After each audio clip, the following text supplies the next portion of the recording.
Welcome to our competency-based question series, designed chapter-wise to enhance your conceptual learning and understanding. 4. Given here is the representation of wavelengths of light waves in comparison to the sizes of various objects. So we have been given an image in which sizes of various objects are corresponding to the wavelengths of light has been given to us, and based on this figure we need to answer the questions that follows. So question A, if the spacing of atoms in crystals is of the orders of few Armstrong, then can visible light waves be used to study the arrangement of atoms in a crystal? Give reason. So if we use the atoms, the spacing between the atoms, it is of the order of some Armstrong, that is 10 to the power minus 10 meter. And the light wavelength that we are using is visible light, and it is of 0.5 multiplied by 10 to the power minus 6 meter, that is approximately 500 nanometer. That is the order of the visible wavelength, visible light wavelength. Now, for diffraction to occur, the spacing of the slit or the size of the obstacle has to be of the order of wavelength of light. But in this case, the size of obstacle is very, very smaller as compared to the wavelength of the light. Hence, no diffraction will take place, and we won't be able to study the structure of the atom with the help of visible light. So the answer for part A is that no, we cannot study the structure of atom with visible light, since the wavelength of visible light is much greater as compared to the spacing between the molecules in an atom, or the spacing between the different particles in an atom.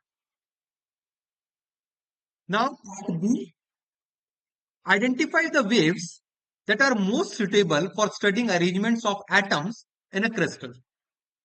So we can see that from the figure, X-rays corresponds to the size of the spacing between the atoms in a crystal. So the waves that can be used to study arrangement of atoms in a crystal are X-rays. Why so? Because the spacing between the atoms in a crystal, they corresponds to the wavelength, that is for the 10 to the power minus 10 meters. And we have been given that it is around of the order of some Armstrong only.